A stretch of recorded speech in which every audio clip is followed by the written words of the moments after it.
ధరించాడండి. పాపం పోవాలంటే నీతిమంతుని రక్తం కావాలి.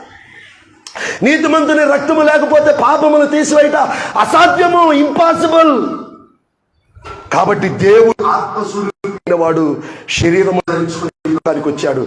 దీని అంతటిని ఎందుకు చేశాడు? ఒక్కటే కారణం, ఈ లవ్స్ యూ. నిన్ను ప్రేమిస్తున్నాడంటే దేవునికి స్తోత్రం కలుగును గాక.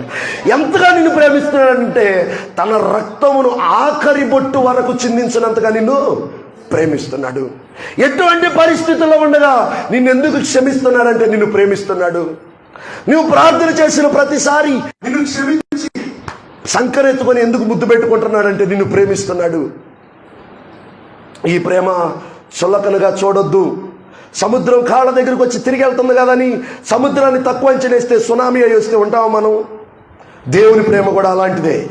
నీవు పొరపాటు చేసిన ప్రతిసారి, దేవుని ఇరుగుపెట్టిన ప్రతిసారి, నీ ప్రవర్తనను బట్టి దేవుని ప్రేమ నీ దగ్గరకు వచ్చి తిరిగి వెళ్తుంది. కారణం ఆయన నిన్ను ప్రేమిస్తున్నాడు. ఒక్కసారి ఆ ప్రేమ ఉగ్ర రూపం ధరిస్తే, ఒక్కసారి ఆ ప్రేమ తన మనసు మార్చుకుంటే ఆ ఉగ్రత నుండి మనం తప్పించేవాడు ఎవడు లేడు. ఆ ఉగ్రత నుంచి అడ్డుపడేవాడు ఎవడు లేడు. మన అన్నదమ్ములు మనం రక్షించలేరు. నీ మతము నిన్ను రక్షించలేదు. నీ ఆచార వ్యవహారాలు నిన్ను రక్షించలేవు. నిన్ను రక్షించేది ఏదైనా ఉందంటే సిలువ వేయబడిన యేసు క్రీస్తే. దేవునికి స్తోత్రం కలుగును గాక.